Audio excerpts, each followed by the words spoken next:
Your team isn't just a group of people, it's an ecosystem. And like any ecosystem, it needs the right balance to thrive.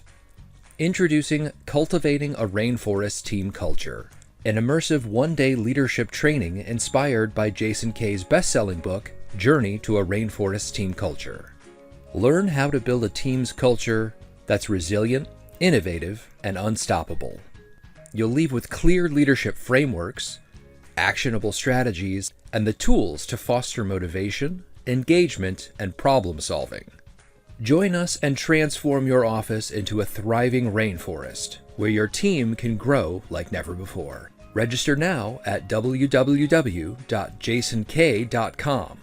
That's www.jasonkae.com.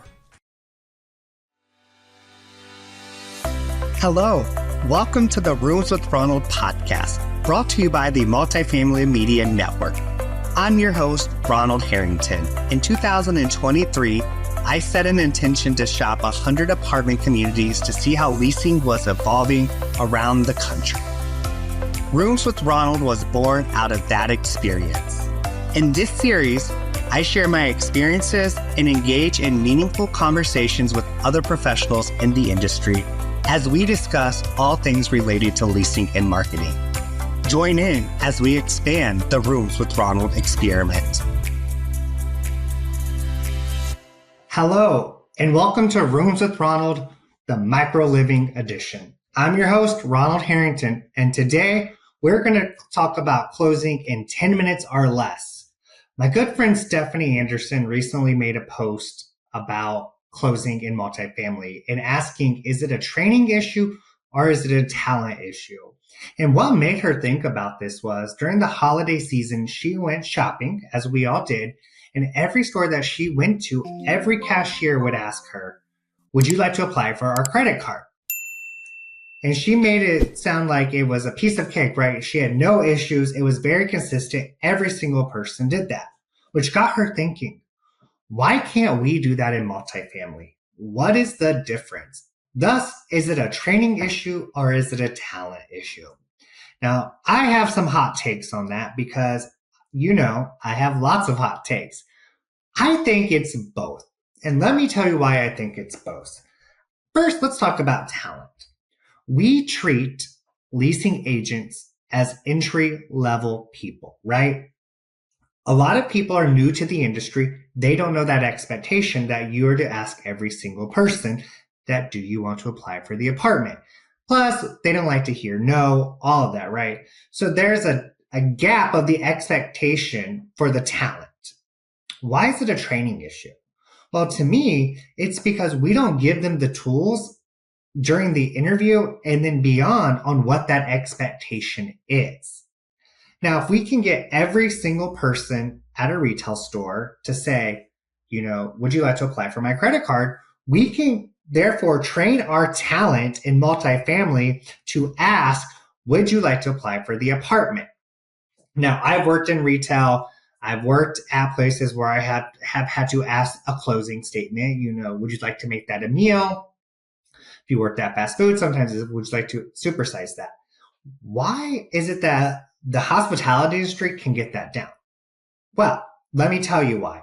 It is because they hold people accountable.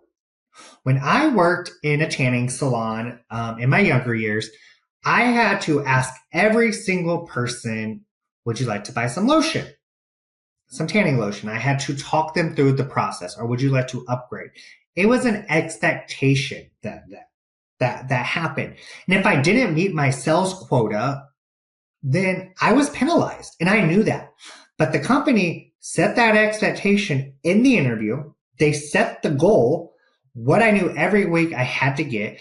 I knew my cost dollars per tanner, how much, and that all factored into things like how many people tanned, how much sales did I ring, and that included lotions and upgrades and packages. All of those things kind of came into that, and it was thrown at me all the time. It was actually on a board. Every day I would see it, and it would get updated every day. In hotels where my husband works, they keep track of on the books, and they know that they where they stand. That is the problem in multifamily. We don't know where we stand. We might look at a report once a week, once a month, once a quarter, or maybe never. We don't know what the company average is. We don't know what the industry average is. So we're not meeting those expectations. And we're not holding people accountable and providing them the follow-on training that they need. This is why we are having the issues that we have with the closing ratio of less than 33% in the industry across all types of portfolios. We need to take a moment and we need to say, it's a new year. What am I going to do to ensure that my people are asking for the sell every single time? First thing I would say is everyone's going to hate this, but you have to role play it. I can't tell you, every week I had to do 3 role plays when I worked in the tanning salon. My manager, and when I became a manager at Subway, I had to listen and coach people to say, you didn't say, would you like to make that a meal? My friends who've worked at McDonald's would get scolded and get coached if they didn't say, would you like to supersize that when supersize was a thing? The principles are the same. If we can get these people, you got to keep in mind, a lot of these people and hospitality make way less than they do as leasing agents. So where's the disconnect? Is it because we're asking for a bigger price tag? I don't think so. Let me tell you, when I worked in the tanning salon, lotion wasn't cheap. I remember I would sell $200 and $300 bottles of tanning lotion. And I had to ask every single person that, right? So rejection isn't it? Because again, they were making less than we're making in the industry. So where's the disconnect? A, we're not accepting that leasing is a sales position. A lot of times people are saying it's customer service, which there is a difference, which is a whole nother episode. B, we're not giving them the training to get comfortable with that. And C, we're not setting the expectation that you have to do it. Listening right now, I want you to say to yourself, when was the last time that I shadowed a leasing agent? When was the last time that I listened to a phone call and said, did they ask for the appointment? When was the last time that I actually went in depth and reviewed the process? My assumption is for some of you, it's been a while. I can't tell you the last time that I've seen a manager go on tour with somebody. And regionals are shadowing their managers, right? Where is this disconnect? So I think that we have a twofold here. And there are ways to do that, right? Get comfortable being uncomfortable. The worst situation is that they say no. No, right? I don't go to Starbucks and order my grande triple blonde vanilla latte and get to the window and expect them to just hand it to me and not ask me to pay. Our prospects aren't coming to our communities and expecting us not to say, would you like to live with us? They know that there's money involved to apply. It is our job to build the value and encourage them to apply. This is once we know that we can build the value and we believe in our product, that becoming and asking, would you like to live at our community will become second nature, and we will be just like the retail stores, the hospitality industry, and all other industries where it is expected for you to ask the closing statement to get what you want. Thanks for listening to today's micro living on Is It a Training or a Talent Problem? I'm your host, Ronald Harrington. And until next time, guys, happy leasing.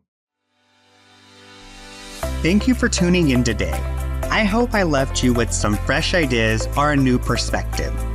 Leasing and marketing are evolving rapidly, and Rooms with Ronald is committed to offering a place to hear about those changes. We also celebrate and acknowledge the fundamentals of exceptional service that will never go out of style. So if you enjoyed this episode, please like, comment, or subscribe. Visit multifamilymedianetwork.com to learn more about our other exceptional industry podcasts, thought pieces, and sponsorship opportunities.